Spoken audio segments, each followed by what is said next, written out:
Chers amis hobbyistes, salut à toutes et à tous. Si je vous dis char emblématique de l'Imperium, vous êtes sérieux vous? Chers amis hobbyistes, salut à toutes et à tous. Si je vous dis char emblématique de l'Imperium, vous me répondrez probablement soit le Rhino, soit le Leman Russ. Si vous n'êtes pas complètement bigleux, vous aurez deviné qu'on en va parler aujourd'hui du Leman Russ. Donc le Leman Russ est un char d'assaut utilisé par l'Astra Militarum. C'est surtout l'un des plus anciens modèles, utilisé même pendant la Grande Croisade bien avant l'hérésie de Russe. Et il est particulièrement simple à fabriquer et il possède de nombreuses variantes qui lui donnent une grande souplesse au combat. Dans le cadre de mes forces de défense planétaire de Nostrus, monde chapitral de mon chapitre SM Custom, je suis parti sur un schéma inverse de celui de mes Space Marines, une dominante grise avec des rappels rouge profond. J'ai également voulu lui donner un camouflage de type urbain et pour ça j'ai commencé par un travail à l'aéro et j'ai rajouté des bandes volontairement mal définies, toujours à l'aéro, noir. Le travail d'Edge Lightning me semble très important sur un tank de ce type afin de marquer les détails, plaques de blindage, écrou, etc. etc. Je sais que cette étape d'Edge Lightning rebute beaucoup de peintres car elle est assez fastidieuse, mais perso, moi j'aime bien parce que je trouve ça très gratifiant, très rapidement on voit la figurine progresser. Faites bien attention à ne pas mettre trop de peinture sur le pinceau, sinon ça risque de faire des pâtés assez disgracieux. Et si vous voulez pas flinguer votre pinceau, peignez bien avec le côté du pinceau et jamais avec la pointe. Le truc c'est de trouver le bon angle pour marquer bien les bords des surfaces mais pas les surfaces elles-mêmes. C'est pas cependant nécessaire d'avoir une régularité parfaite sur l'Edge Lightning, sauf si vous voulez donner un effet vraiment sorti de l'usine. Puisque les petites irrégularités vont pouvoir parfaitement passer pour des marques d'usure. Donc vous prenez pas trop la tête non plus avec ça.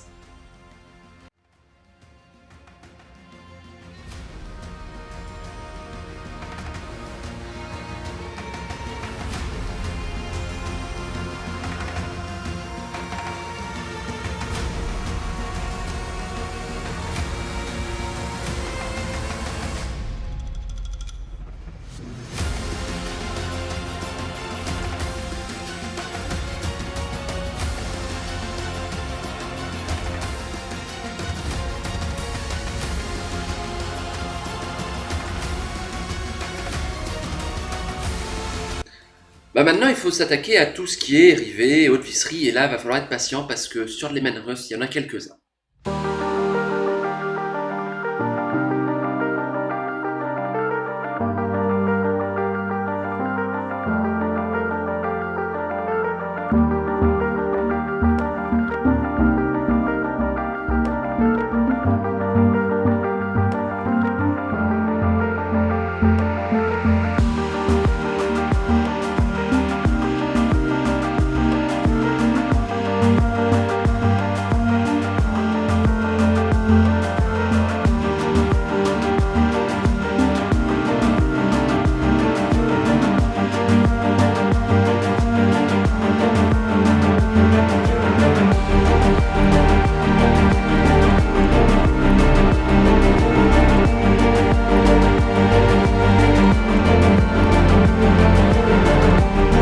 Rouge, j'utilise une astuce tout simple. Je place du scotch de façon à obtenir la forme que je veux obtenir, et il ne me reste plus qu'à travailler la surface non masquée. Pour éviter d'arracher la peinture, préférez plutôt les scotch de masquage qu'on trouve très facilement en magasin de bricolage. Comme leur adhérence est moindre, faut pas hésiter à mettre un petit morceau de pâte à fixe pour le faire tenir correctement.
contre, les inscriptions en freehand, elles m'ont posé quelques soucis en termes de lisibilité.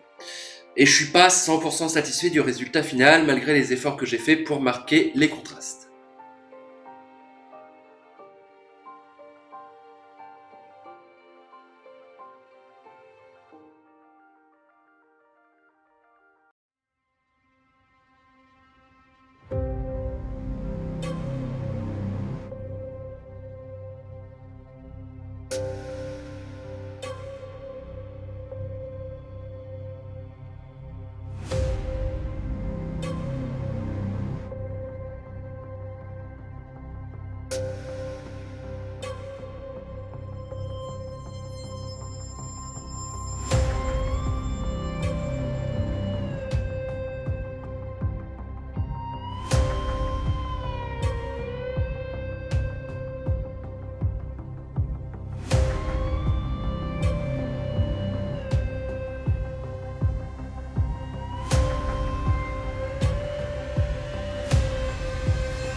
Vient maintenant le moment d'attaquer le weathering du tank.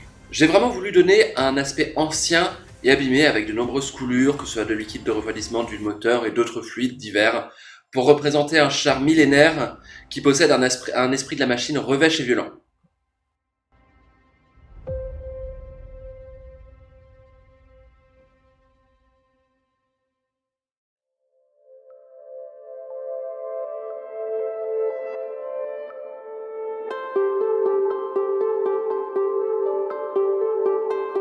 Concernant la rouille, je l'ai appliquée avec un pinceau éponge. Une mousse de blister peut également parfaitement faire l'affaire pour donner un aspect plus aléatoire à la peinture que je dépose sur la figue. Je répète l'opération avec plusieurs couleurs, partant de l'orange jusqu'au marron, mais en restant sur une dominante orange.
Enfin, pour simuler l'usure qui vient gratter le revêtement, je procède à la même étape avec un tampon de Iron Breaker.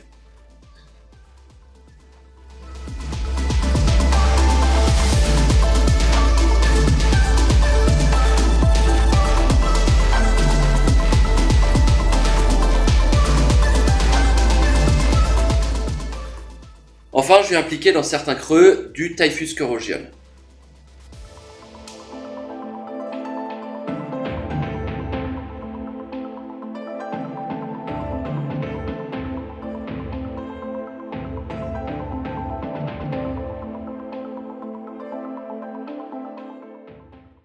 Pour tout ce qui est liquide divers, j'ai utilisé la gamme Valero, qui propose plusieurs peintures texturées et lavis huileux qui sont très satisfaisants, le but étant de donner un aspect réaliste.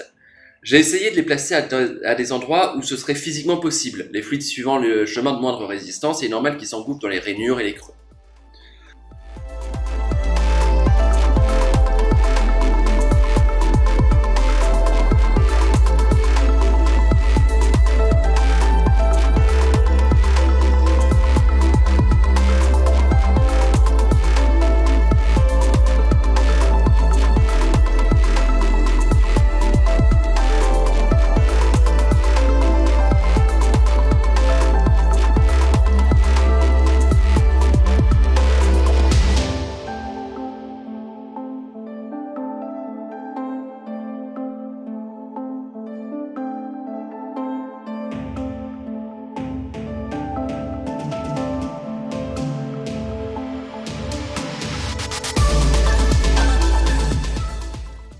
Enfin, avec une peinture Sigmund de Vallejo, j'ai entièrement recouvert les chenilles et tenté de simuler quelques projections de boue.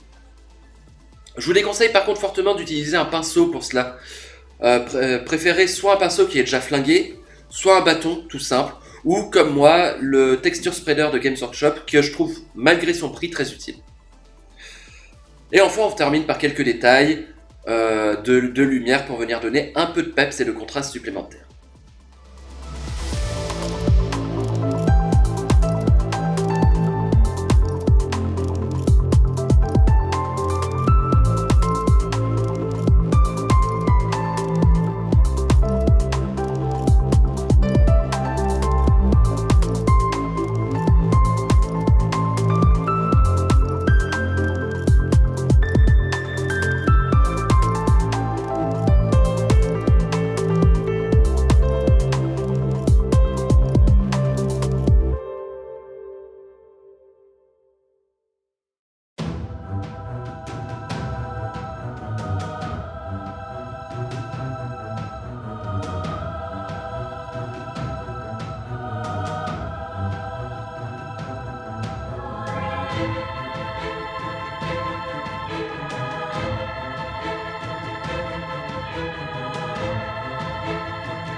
Et voilà, mon premier tank est terminé.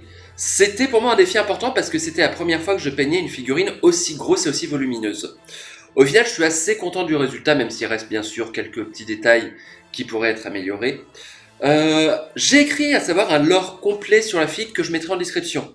D'ailleurs, si jamais l'idée vous plaît, n'hésitez pas à me dire en commentaire si vous souhaitez que je continue à mettre le lore de mes figues en description ou si même vous voulez que j'en parle directement dans la vidéo, ça pourrait être sympa. Et maintenant, laissez-moi vous présenter le Vigilance, l'Emanorous Vanquisher, le tueur de titans.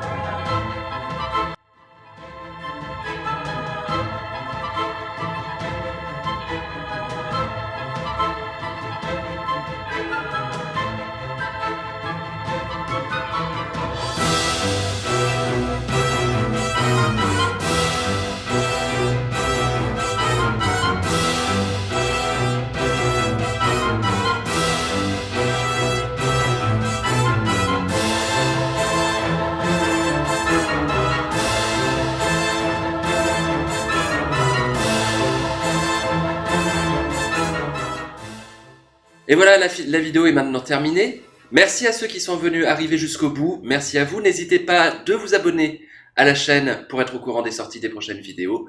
N'hésitez pas à passer sur les lives. Le lien de la chaîne Twitch est en description. Et merci à tous et à toutes. Je vous dis salut. Bye bye!